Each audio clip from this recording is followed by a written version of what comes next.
요즘에 이제 이런 의료 대란이랄까 네. 거기서 이제 의료계가 갖고 있는 여러 가지 상황 이런 것들 많이 이해가 됐는데 그러다 보니까 나도 이제 약간 감정이입이 돼가지고 아 참 의사들이 자존심이 너무 많이 상하겠구나, 또 의대생들이 자존심이 너무 많이 상하겠구나 이런 생각이 좀 들더라고요. 그러니까 뭐 전문가로서 대접까지는 아니어도 적어도 조언을 구하면 그걸 좀 기다듬어 들어줘야 되는데 수학자들도 그렇고 전혀 관계없는 주로 문과죠. 그러니까 맨날 이것도 되게 편가를 했지만 보통 이제 다 문과 출신인 분들이 이제 높은 그런 정치든 뭐 행정부든 있는데 그분들이 이제 자문도 안 하고 아니면 심지어 자문을 한다고 하지만 사실상 그냥 요식행위 같이 그냥 우린 들었다 듣고 결정할게.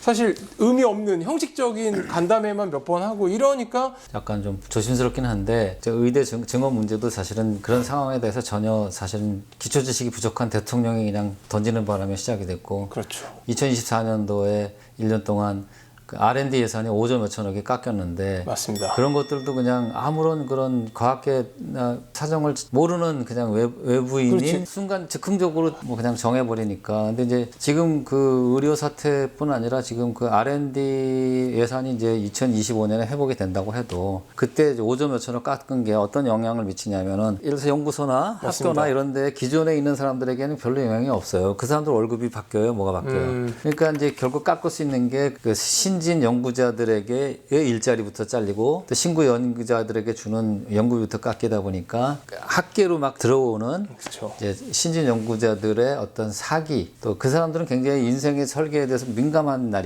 시기잖아요. 그렇죠. 그때 과학계에서 이게 평생을 밥 먹고 살기에는 이게 너무 척박하거나 불안정하거나 이런 또 자존심도 많이 상하고. 그렇죠. 그러니까 모든 과학자가 사실 자기 자존심 갖고 연구하는 거거든요. 그렇죠. 그러니까 이제 그런 많은 젊은 과학자들에게 자존심을 상하게 했다 하는 것이 무지 큰 영향이고요. 그게 한 10년 이상 갈 거예요. 그러니까 그런 제도가 뭐 1, 2년 만에 다시 원상복구된다고 해서 그 피해를 회복하는데 1, 2년밖에 안 걸리는 게 아니잖아요. 자라나는 새싹을 어떻게 보면 확 뽑아버린 거기 때문에 그 새싹이 이제 커서 일을 할 장기적인 10년, 20년을 어떻게 보면 잃어버리게 만드는 거라서 지금 이번에 의대생 전공의도 그렇고 사실 정치적 얘기가 아닌 게 어떻게 하다 보니까 이번에 R&D 예산이랑 그 뭐 의대 제도는 지금 여당이 주도를 할 수밖에 없죠. 여당이 정한 대로 가는 거니까. 대통령이 있는 당이 여당이니까. 근데 그 전에 지금 야당이 여당일 때도 비슷하게 정책은 계속 비슷한 기조였어요. 의료 정책도 그렇고 과학 정책도 그렇고 정치적인 예의가 아니에요. 어떤 당이 정권을 잡아도 의대도 이과잖아요. 수학이나 이건 당연히 이과고 이과적인 정책은 이과 전문인들 이런 교수님이나 뭐 의사 면허를 가진 사람들이나 이런 사람들의 얘기를 잘 귀담아 들어주지 않았어요.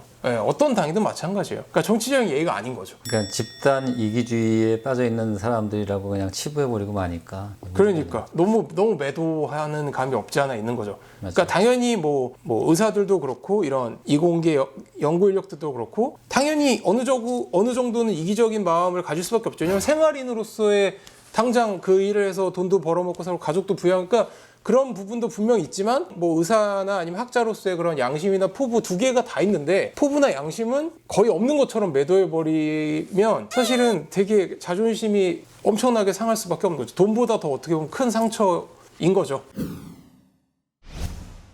좀 다른 얘기일지 모르지만 네. 계엄 사태에서도 우리가 봤지만 이제 네. 그동안에 우리 사회가 수십 년 동안 너무 이제 소위 말하면 법대 나온 사람들이 세상을 너무 그렇죠. 지고 흔들어서 자기네들끼리 어떻게 보면 그 카르텔이 더 심하지 않나. 맞아. 왜냐면 판사 검사 나온 사람들이 정치인 중에도 요직은 다 있잖아요. 사실 어떻게 보면 김영삼 문민 정권 때부터 이제 지금의 소위 말하는 그 법조계 카르텔이 오히려 더 세게 법조계 카르텔의 사실 어떻게 보면 핵심이 사실 대형 로펌에 있어요. 근데 그런 이제 대형 로펌들이 이제 일단 그 1000명, 2000명의 한 회사가 그런 변호사를 끼고 있다 보니까 이제 결국 이제 사법부에 영향을 많이 미칠 수밖에 없고 또 사법부에 종사하는 사람들의 그만두면 여기 와서 그렇죠. 이제 먹고 살 수가 있으니까 그렇죠, 여기 눈치를 볼 수밖에 없고 또 거기에 자기 상관인 사람들이 다 또 여기서 일하니까 현직에 있는 사람들이 또 이렇게 되고 이런 것 때문에 그러니까 그런 로펌들이 꼭 변호사들만 있는 게 아니라 전직 판검사들만 있는 게 아니고 뭐 전직 관료들 뭐 좀 이제 높은 자리에 있었던 사람들이 다 이제 로펌에 가고 이러면서 현직에 있는 공무원들, 현직에 있는 판검사들도 다 자기의 미래가 대형 로펌에 있기 때문에 그렇죠.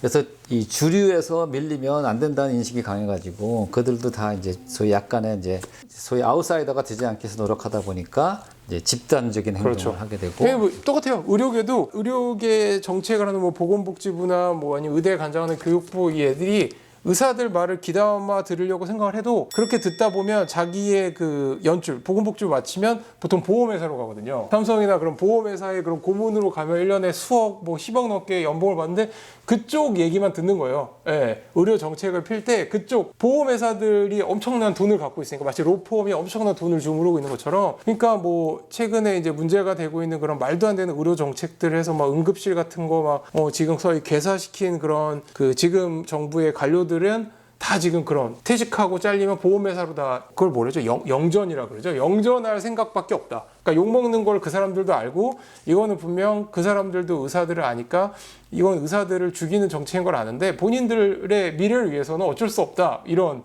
그럼 이제 애꿎은 피해는 뭐 의사가 보는 게 아니라 국민 전체가 보는 거죠. 지금만 해도 뭐 이미 예전이면 뭐 1시간 안에 치료할 것 같은 심근경색이나 뭐 그런 뇌졸중 이런 환자들을 지금 죽어가고 있으니까요. 언론에 크게 보도만 안 돼요. 최근에 왜 그 뉴스 보셨죠? 그 삼성전자의 그 디스플레이 산업 심장마비로 63세에 갑자기 돌아가신 그분도 그 의사들 저희 그 커뮤니티에 금방 올라갔다 사라졌는데 평사원으로 입사해서 실력으로 다 앞으로 63세면 아직도 할 일이 많으신 분인데 이제 딸의 결혼식이 피로연해서 이제 양주 마시다가 심근경색에 쓰러졌는데 삼성병원으로 갔는데 의료 대란 사태 이전에 삼성병원이었으면 뭐 어느 정도는 내가 죽어서 뭐 마비가 오거나 그럴 수는 있을지언정 살렸을 환자래요. 근데 이제 전공이 없고 실력 있는 교수들 다 나갔고 환자를 본 지 경험이 오래된 정년퇴임 얼마 안 남은 교수들만 있고 그리고 인력들도 다 이제 뭐 1년 차나 아니면 간호사들밖에 없어서 그래서 못 살렸다 그러더라고요. 그러니까 지금 이번에 하여튼 일어난 지금 1년이 넘었지만 그런 지금 의료 대란은 사실은 그 여파가 10년 갈 거예요. 그렇죠. 더 갈 수도 있다고 얘기하고. R&D랑 똑같은 현상인데 결국은 이제 거기에 종사하는 어떻게 보면 전문 직종인들에게 큰 자존심에 흠집을 내고 그런 것들이 이제 금방 회복이 되겠냐고요. 그렇죠.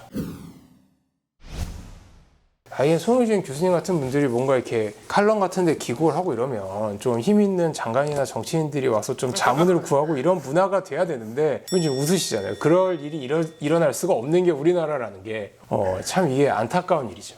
그러니까 차라리 저 같은 사람은 뭐 경력도 없고 나이도 상대적으로 훨씬 젊으니까 그냥 유튜브에서 그냥 가볍게 떠들 것만으로도 오히려 주제는 없는 행동이지만 사실 송우진 교수님 같은 분들은 오히려 돈을 들여서라도 뭔가 직책을 하나 줘서라도 자문으로 이렇게 뭐 우리나라 예를 들어서 뭐 그런 영재교육이나 교육제도는 어떻게 하는 게 좋고 뭐 수학교육 이런 걸 누가 좀 물어봐야 되는데 물어보는 사람이 없다는 것 자체가 어떻게 보면 참 우리나라가 그런 거지. 그러니까 맨날 뭐 인력을 기르고 AI 인력을 기르겠다고 하지만 그런 거지. 있는 인력도 이용을 안 하고 있는데 뭐 이게 참 문제입니다. 예.